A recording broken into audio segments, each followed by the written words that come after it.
Welcome to Aaron Plays.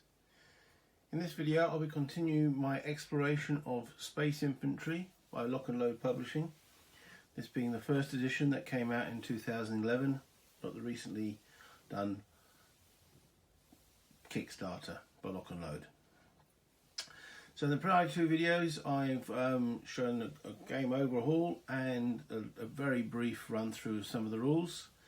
In this one I am going to start a mission. I have got my squad together and I'm going to be doing mission S001 and against a mercenary humanoid force. Let's go through what I need to do in relation to the full game. So in the rules you get a quick reference sheet on the back of it. I'll be going through this. So game procedure, it says select mission and enemy. So as I said, I've chosen mission S001 and mercenary forces.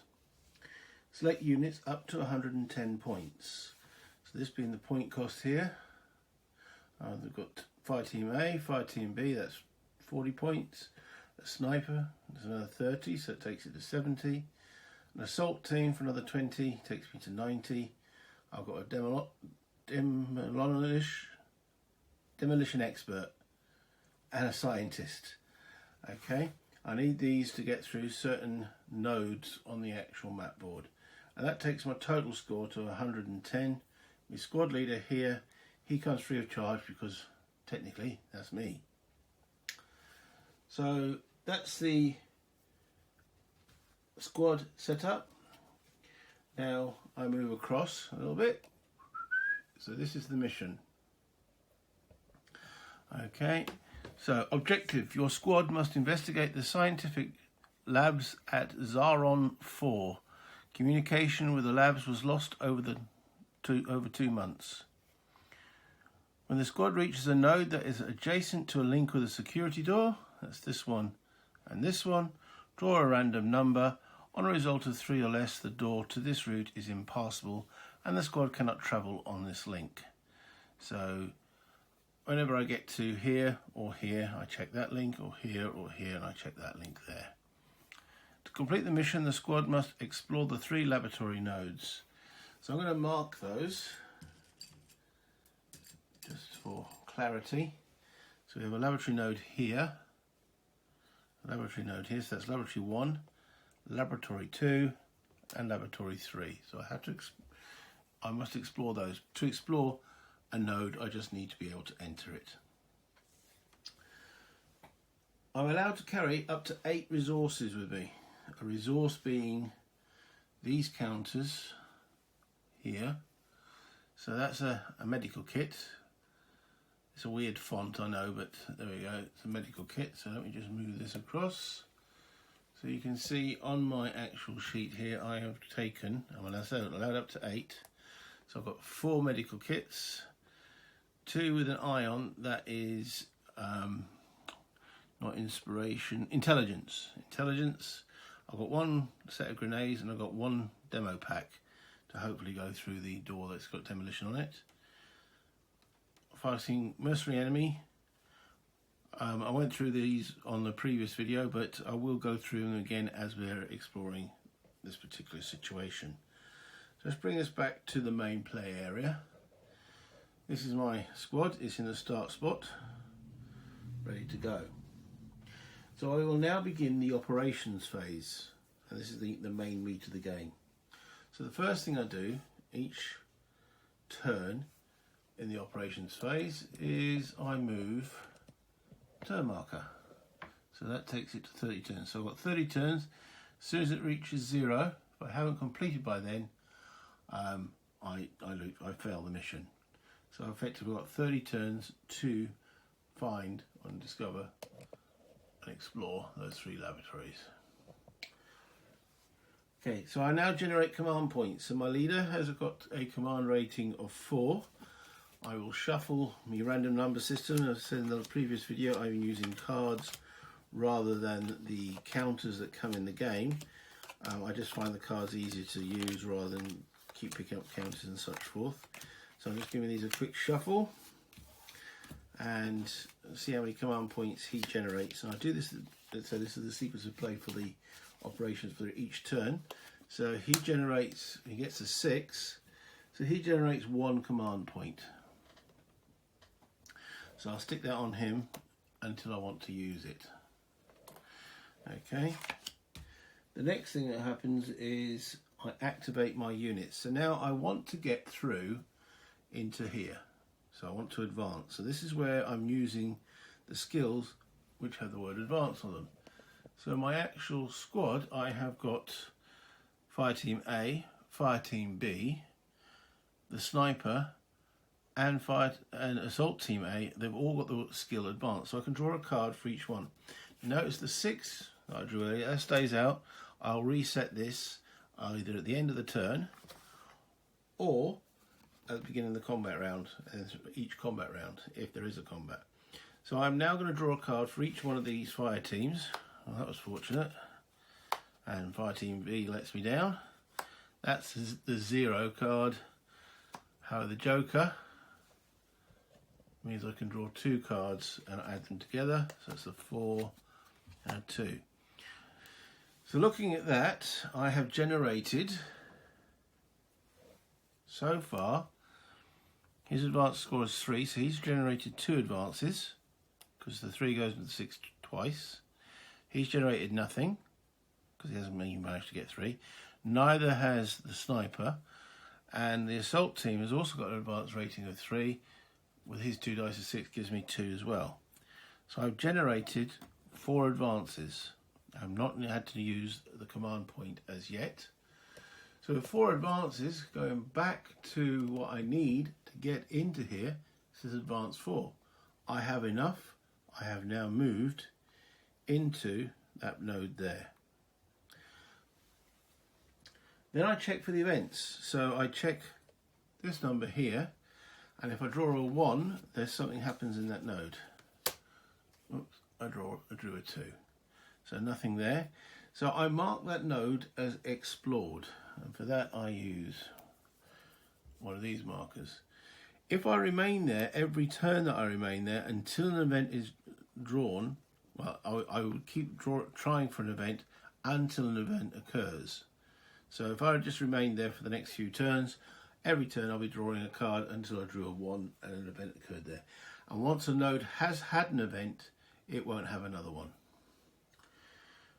Okay, there's no resources that I can gain, and then I'll repeat that. So the next thing I do is I'll take all my... So these were the counters. I'll be plonking them in the bag, giving it a quick shuffle. But as I'm using cards, I'll just give them a quick shuffle.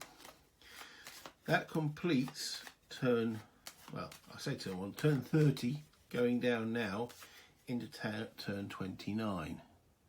So that's the first thing that happens in the operations phase. I didn't get to use my command point, so I'll remove that. And that's the first thing I will determine now, generate command points. Got a 4, so he generates a command point again. Okay, and now I've got the option, do I go into here, which uses advance, or into here, which is using security? Well, the security is the harder of the two because I only have one guy that can do security actions. He's only got my demolitionist. I really struggle that word. Demolitionist. There we go.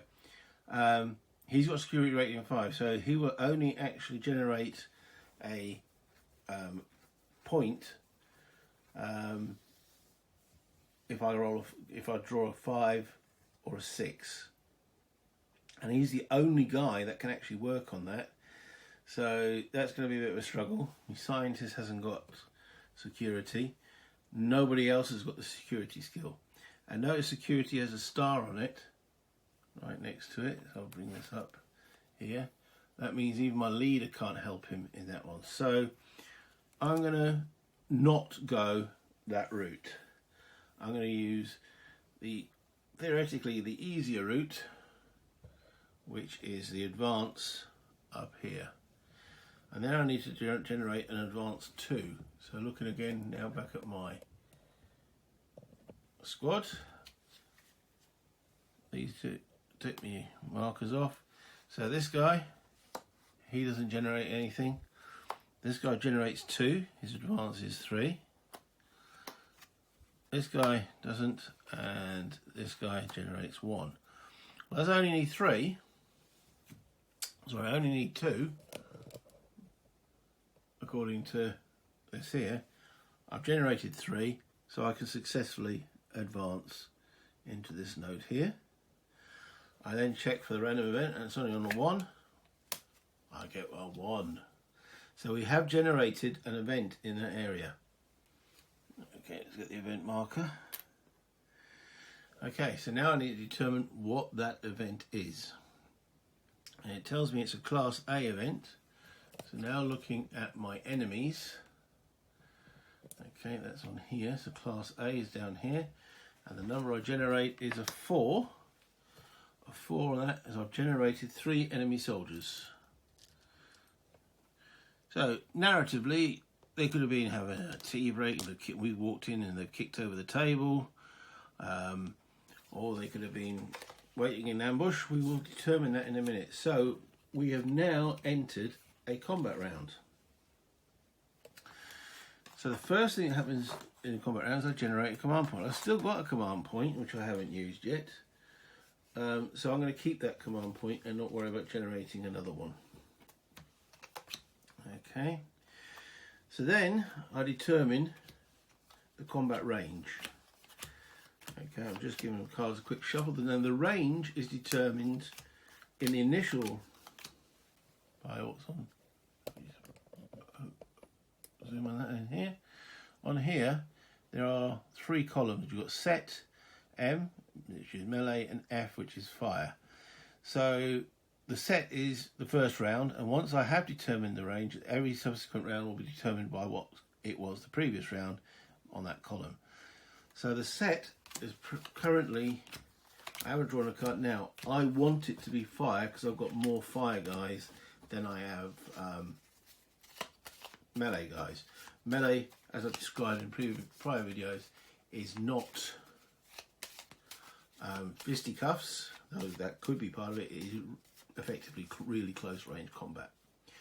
So the range is a 4, which in this case means it's fire. So I'll show that on here as fire. Okay. The next thing is after range determination is activate units. So all my units that can fire will do so. And the enemy. I generally tend to do the enemy shots first. It's technically simultaneous. However, I do have a command point which I could use to aid this. So I'm going to do that. So I'm going to use my command point and use it to take cover. Now what that does, so if I move this across, alright, I've got one here, let's take cover. At fire combat range, which we are, apply a -1 action point modifier to enemy fire. So I've spent that. And notice these are in orange, or some of these are in white. That will stay in effect until I do regroup. Obviously, if the range changes to melee, it's not much good to take cover. So let me just keep this in here because we're concentrating on the combat situation. So there we go. Right. So we've got 3 enemies. I draw a card for each one, and we are looking at their fire value, which is 4, but they get a -1 on each one of these cards. So that's a miss. 5 becomes 4 is a hit. So they inflicted 1 wound. And 4 -1 because of them taking cover becomes a 3. There's nothing. So one of my guys has taken a wound. Okay. So we'll give that to Fire Team A at the present moment. I can choose who takes the wound. Right. Let me now shift over to me. So each one of my guys can fire. My experts, which the ones that are in brown here, the demolitionist and the scientist, have first of all no fire skill anyway. If this was a melee combat, they still couldn't participate in the melee because I have more than 3 guys that can take part in the actual fight. So these guys are sticking down and they can't be hit either. I can't use them to take wounds whilst I still have me ready guys. So I'm looking here at the fire columns. Okay, I'm drawing 2 cards for the sniper. So let's see. This guy, he scores 2 wounds with a 6. Divided by 3. He scores a wound. Now the sniper's first shot is against a 3, so he scores a wound. And his second shot is a 3. It doesn't. If the cards had come out the other way around, I'd have scored 2 wounds there. So that's 1 wound from the sniper guy. And the assault team, they get a 6. Their fire is a 4, so that's 1 wound as well. So, with 1, 2, 3, 4, 5 wounds inflicted on the enemy and 1 back. Now, you've got to proportion with the enemy, you've got to do an even spread as best as possible. So it's going to be 1 wound on each, and then 2 guys are going to get 2. I could put up to half, if I remember correctly, onto 1 guy and then proportionally on each. So with those kind of wounds, shifting over to here, they can only take 2 wounds each. 2 guys got 2 wounds each, they drop. I remove those cubes there. So we now go into a new combat round, which means I get to shuffle all these wonderful cards. And the first thing that happens in a combat round is I get to generate a new combat point. The previous combat point is still on that taking cover.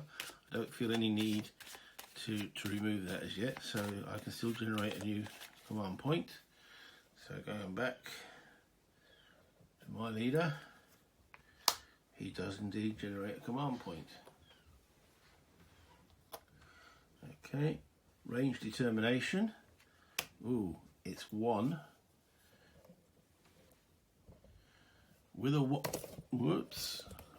with a 1, that means we were at fire range, we now go to melee range. In other words, they've closed, or this one guy is closed. As they were closing, they did get shot a bit. Do I want to change that? I could if I use my command point, but it only allows me to shift it up by 1, which will still keep it in melee range. So no, if it had been a 2, and I could add my command point to a 3, it would have brought it to fire. But we'll keep it at melee range. So the next thing is there's one guy of theirs, and he rolls a 0. So that's okay. My guys, first guy, let me just bring this over again, gets a 2, gets a 1, oh, some rubbish cards, and another 1, and the final, right, well that's the department of rubbish numbers coming out there. However, I do have a command point, so I can use my command point to take that 2 up to a 3, because his melee value is 3. And with that, I will inflict 1 wound, which is the final wound, on the enemy soldier and take him out. So using my leader inspiring me, I was able to take out that final guy.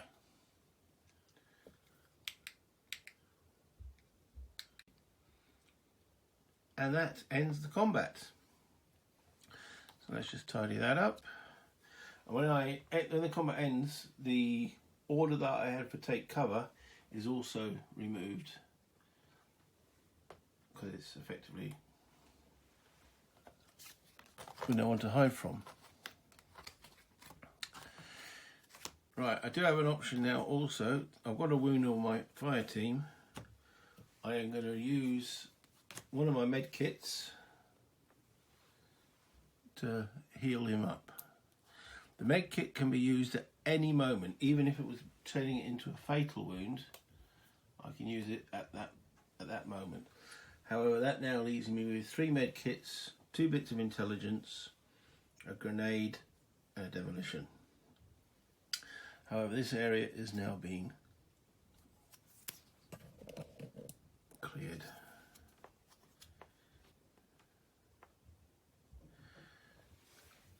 Okay, so the next up is I've got a choice. I can go this route for the computer, or I can go this route to the advance. The computer, I have got my scientist who can do it, but he's got computer 4, so again I need 4, 5s and 6s to get through that, and 3 lots of them. Or we can go for the easier option, which is here. Now, the only thing I haven't really shown is what these little letters are here, and here there's G, there's I, and M. Those are resource caches. If I go into here, I can probably pick up some intelligence, i.e. from the computer data network. From here, the repair shop, there seems to be a cache of grenades available. And from here, from the laboratories, there's some medical kits. That's what the M. However, I'm now going down to turn 28. I'm going to try and get to this advance, see if this actual node is available. So, as I've got 4 of my team members that can advance, and they're all advanced 3, I'm not going to keep shifting the camera. I'm going to use the center of the board here. First guy, fire team A, can't find nothing, but the second guy, fire team B, he generates 2 advances, which is enough to get me through into this location here. And then I will generate a encounter on a 1 or 2. I've generated another encounter, and we still haven't determined there. So once I actually finish this encounter, this is another event tile, and it's an A. So the type of event is, that's a 6. That's 4 enemy soldiers. Which is not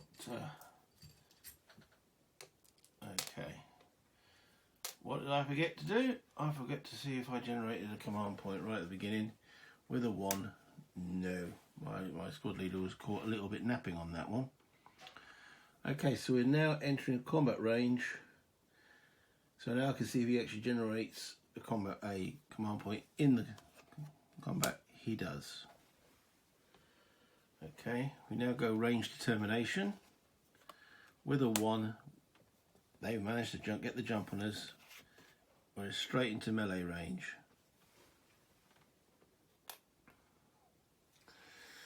Okay, so the enemy at melee range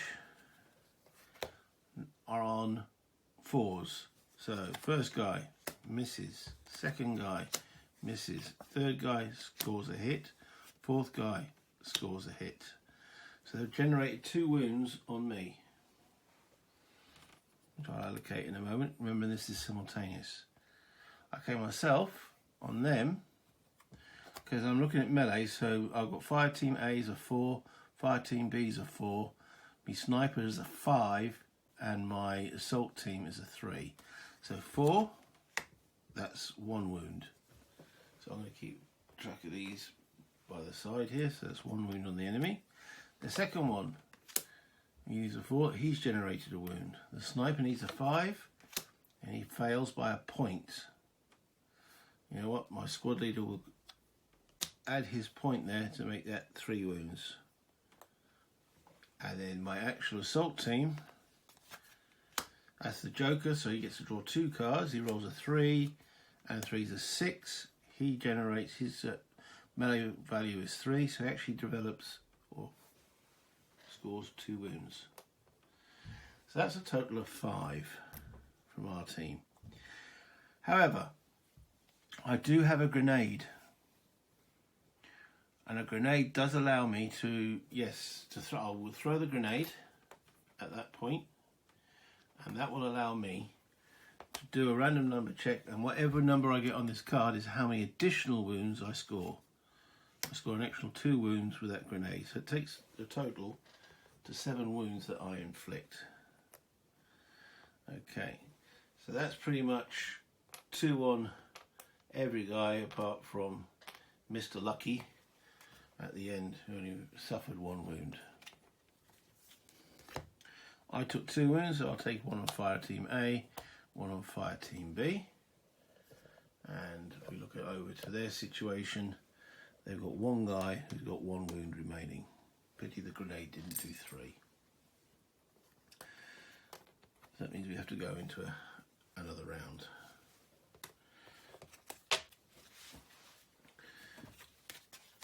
These rounds do not, when I actually very first played this game quite a while ago, I thought that each round of combat also used a turn up on the turn track. It doesn't. So,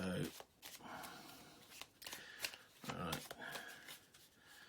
So, looking at a new round of combat, doesn't make a squad leader generate anything? A 2? No. Okay, so now range determination. So we're currently at melee range. Becomes rolling a 6, takes it to fire. Looks like he's running away. Okay, he does get to shoot back though, so his shot with a 1 is nothing. My first fire team gets the Joker. That's 3, and 3 6. That takes him out. There's no point drawing any further cards, prolonging his agony. So that node has now been explored as well. So I should be putting these on here since there's been an event at that node explored and an event on that node explored. Now I just want to determine if that route is open. So this is 1, 2 or 3 or less, and that route is actually blocked. It's not, it's open, which means I can go straight through to secure. Well, I've still got to do the advanced security, so I've got a choice of now going security or using my demo pack to blow through here and trying to get to that lab there. Okay, this video's gone on long enough. At the present moment, the game will continue. Until next time, hit the like, hit the subscribe, do whatever else you need to do. Comments again, much appreciated.